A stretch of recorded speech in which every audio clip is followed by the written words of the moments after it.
Hey future kids, it's your father Jonathan here. Now last week something crazy happened to my car, so I really just needed a break. So I decided last minute to see my girlfriend Shannon.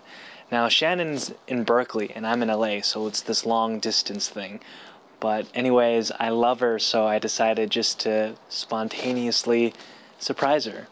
Here it is. You're like, why are you calling her? Well, she doesn't really like surprises.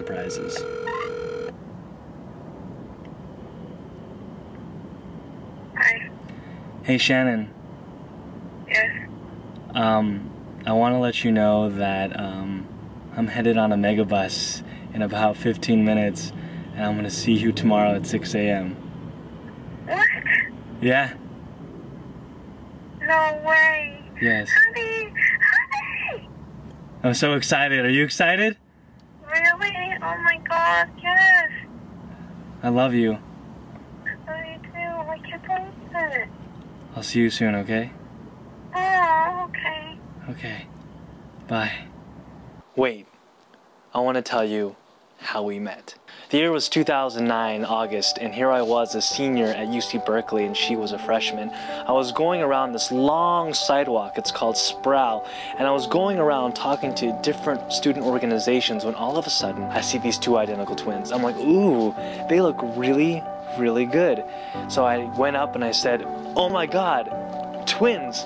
And we start talking and there's two of them, and I just say all of a sudden, I'm like, you are the mean one, and I tell the other one, which is my girlfriend, you're compassionate, you're nice. Now I really wanted to get with the mean one, and the reason why was because if I did anything and it failed, at least the emotional ties that she has because of that mean vibe that she had wouldn't be there. That's a stereotype. I went with it. Now, after the conversation that we had, they added me on Facebook.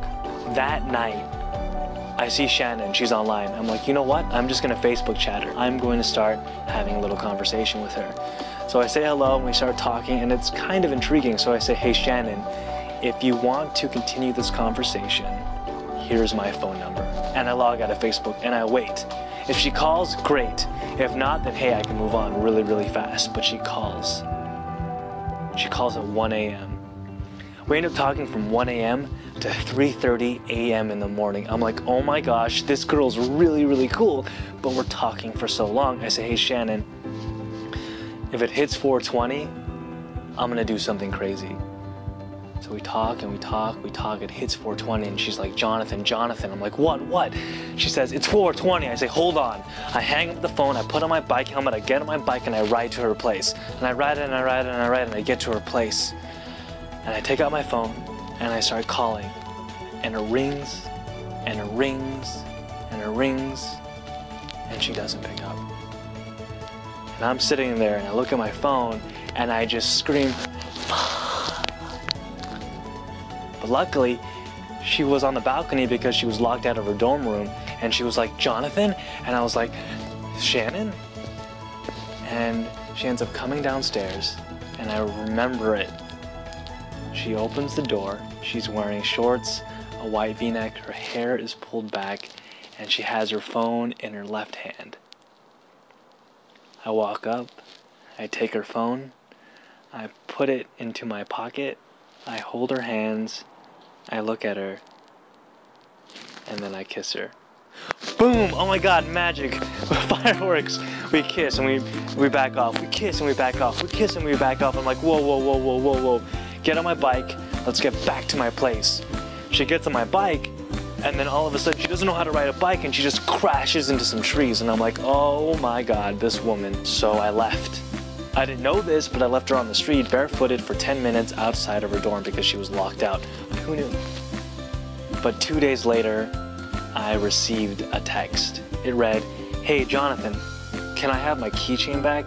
It seems when we had that little conversation and that kiss, she had a keychain in the back of her phone, a little piglet keychain, that is. And it was in my pocket, but when I flipped the phone, it stuck there. So luckily I found it and I replied, sure. She came over and we went grocery shopping, and I cooked her a very shitty dinner afterwards.